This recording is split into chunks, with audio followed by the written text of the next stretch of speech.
Free my ninja Coppercab. Hashtag Coppercab did nothing wrong. Get on Gab TV, Odysee, BitChute. People use YouTube because it's pretty big and it's monetized, but YouTube is that frog in slowly heating water. And if you've got a big channel and this is your gig, you're probably looking around a little bit nervously now. First, they got rid of the further right, like Jared Taylor, Redice, James Allsop, Alex Jones, Andy Warski, David Duke. Even most of the SJW cringe channels got kicked off because even though they were joking, they were pushing back against the narrative. So they had to get rid of them, and they did. They got rid of most of them. They got rid of anyone who isn't on the globalist plantation. The thing is, if 100 of the big channels, or at least the channels with overlapping Venn diagrams of, say, Comicsgate, Fandom Menace, said, yeah, we're going to pause YouTube for like 6 months and post exclusively on, I don't know, pick Gab TV, Odysee, or BitChute as an experiment, it might finally get people to start picking an alternative platform and decide on one as the main one. The thing is, like, you kind of want one, and I get the feeling it'd probably be Odysee because you want to be able to read the comments, because comments are like, I don't know, they're probably like 75% of the reason to watch a video is to read funny comments. And the thing is you get people to pick a platform and it would get a huge infusion of cash they could use to make tech improvements. But, you know, it's game theory. It's herd mentality, watership down. As long as somebody else gets sacrificed to the temple of Moloch, then they kind of accept it as just the price of doing business on the platform. And I know nobody's going to do this because the financial hit for even 6 months would be too much than most people are really willing to risk. But in reality, it's kind of the only option. To leave YouTube as individuals that doesn't have the power of 200 channels picking up and deciding, you know what, let's pause the channels for like 6 months and I'll go to Odysee and we'll just try it as an experiment. The next step is not uploading everything on YouTube, which is what Styx and Salty do. Also to simultaneously live stream on DLive, Odysee, Pilled, Rumble. Get people to sign on to those alternatives, at least to create accounts over there. Moving people away from YouTube costs you short-term money, but it's the only long-term solution. People are doing videos when Bearing and Coppercab and the other normie channels get kicked off to try to get them back. And sometimes it works, but it's only a matter of time. The big guys in our circle, roughly the Quartering, Nerdrotic, Yellow Flash, EVS, Diversity in Comics, they could be permanently kicked off tomorrow. Good luck with that detrimental reliance implied contract.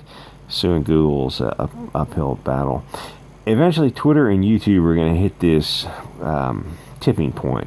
Twitter is getting close. If you're right of center and you get popular on Twitter, first thing you'll get shadow banned because people will just send in complaints that aren't really actionable, but they'll just shadow ban the channel. Then eventually you get permanently banned. So, and Parler and Getter are absolutely not alternatives. They're on the App Store. Their terms of service is dictated by Google and Apple. And if you get Telegram, turns out you have to you can get Telegram on the App Store, true. But then the App Store tells Telegram what channels to ban, and you'll get a little message because this channel is not playable on Telegram that's downloaded from the App Store. So you have to go to Telegram, download the app from Telegram, and then it'll display all those wrongthinker channels, which are a lot of fun. Google and Apple are the worst people on earth. Gab is banned on the app stores. Gab is the only real platform out there right now, precisely because it is banned. Most politicians are terrified of Gab because it scares the puppet masters, because it's the freest speech platform out there, and with free speech comes free speech. People noticing things that powerful, wealthy people who have a lot to lose, they don't want you to notice certain things. YouTube allowed a diverse spectrum of thought, and then they just started clipping off the right side over the years, until eventually the new right end of the spectrum is like Mark Dice, Crowder, Paul Joseph Watson. maybe a few others. I can't even stand to watch those channels. Not because they're great. They're great, but it's like I'm already there and way beyond that. You don't need to try to pink pill me. And the thing is, like these channels, like Alex Jones. No, Alex Jones is not a red pill. Him, Mark Dice, Crowder, all those other guys, those are pink pills. But the thing is, once you start that path, you're going to keep going. Almost usually, it's got a really high success rate of keeping going to the right. So then, like, Google's in a position of, oh, we've got to just ban these channels. The thing is, you're left with YouTube. It's like there's nothing on YouTube. There's nothing good on YouTube. It's really normie stuff. So people go to these other platforms. They build up. So then you get ADL, SPLC, ACLU to pressure the financial institutions to stop payment processors to them. And it's like, yeah, that will destroy a platform because, it takes money to move things around. Hashtag join my channel and get a shiny little icon. So if you got to censor ideas, then you're telling me you're afraid of what they're going to say. Another interesting thing is to call out all these free thinkers when they call them dangerous and subversive, because it lumps them all together. The truly milquetoast and mild with actual crazy, dangerous people. Come on, friend, do a terror. They glow in the trees. If you have to censor them, I wonder if there's anyone who listens to this channel who doesn't get that reference. When you censor people like that and you put them in one lump, it's like you're sort of equalizing them. And it also shows that maybe you can't offer a rebuttal to their views. That maybe some of these banned people are over the target and catching that anti-aircraft fire. It also creates far-left echo chambers, which are very dangerous, as you can see from Antifa and BLM violence. All the people who could challenge their beliefs have been kicked off social media. They're now on Gab, Telegram, Odysee, BitChute, and they're forming their own echo chambers. But realistically, there's just not as much danger from the right because the far-left globalists control the government, media, social media, banking, financial platforms, academia, even pornography. We need more far-right viewpoints to balance out these insane genocidal socialists. Communism is the number 2, the penultimate genocider of man. Number 1, I can't even mention on YouTube. And keep in mind, they think Alex, it's the goddamn Chi-Coms Jones. No, Alex, it's not the Chi-Coms. And your audience knows it. But when you kick off an infotainer like Jones and Fuentes, Soft, and the others, you're left with a YouTube platform that's just pop culture, bubblegum, Barbie doll, pink glitter cum shot to your face. Now I understand why people pay for private content, because YouTube is garbage. I can understand why Redice and the others get paid subscriptions, because they're worth it. Finding good stuff on YouTube is rare these days. And the thing is, even if these further right channels, and the thing is, like they say Redice, it's like, oh my gosh, they're literally this and that. I can listen to them. I'm not hearing it. I'm not hearing where you're coming from. And the people who repeat these things, they just repeat these things without ever actually pointing to something and saying, oh yes, it is this.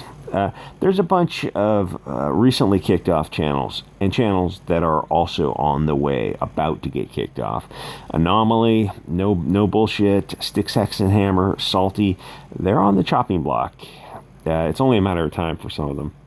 Some tried to get out ahead of it, like Hunter Avalon. What a cringe fest that guy turned out to be. The thing is, he's a young guy with a family. It's hard to say, he realized that YouTube paid the bills, so he became a mouthpiece to pay the mortgage. It would be hysterical if he also ends up getting kicked off YouTube anyway. And the thing is, his views dropped pretty seriously. But, the left likes him, but you're stuck. Now you're stuck. You're stuck on the left.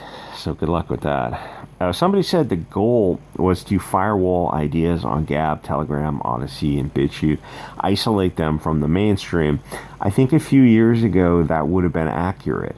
And it's true to the extent that the mainstream media is almost exclusively on YouTube and Twitter, but it's more like Gab, Telegram have the further right, where Parler, Getter, Minds, Rumble, Trovo have kind of the normie MAGA folks, and Odysee and BitChute run the gamut.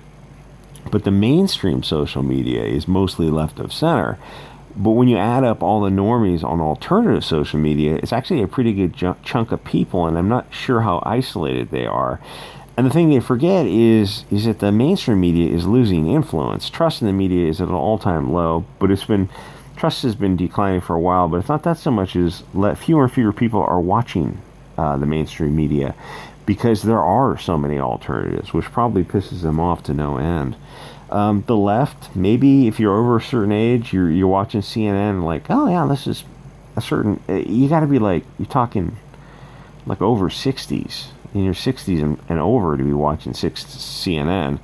Nobody on the right does, unless it's to watch it ironically to laugh at the bias. Occasionally, I might just to hear how insane they're. Like MSNBC and CNN, they're just absolutely nuts. And Anyway, so Coppercab, not looking too good these days. Anyway, guys, like, comment, subscribe, join the channel, try out Odysee, BitChute, all the other, definitely Gab. Gab and Gab TV. The thing is, Gab TV is so small now, but out of all the video hosting platforms, it is the realest one out there because the terms of service are the most free. You can't put adult, prurient interest content on there.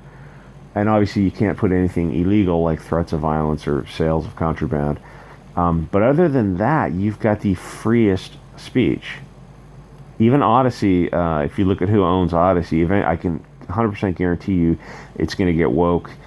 And BitChute is incorporated in the UK. So there's not much they can do. Honestly, the best thing for BitChute to do would be, okay, you're in the UK, you've got a platform that has potential to be successful, and you've got people on it. You've got a lot of options. Just leave the UK. Go to South America. Go to Eastern Europe.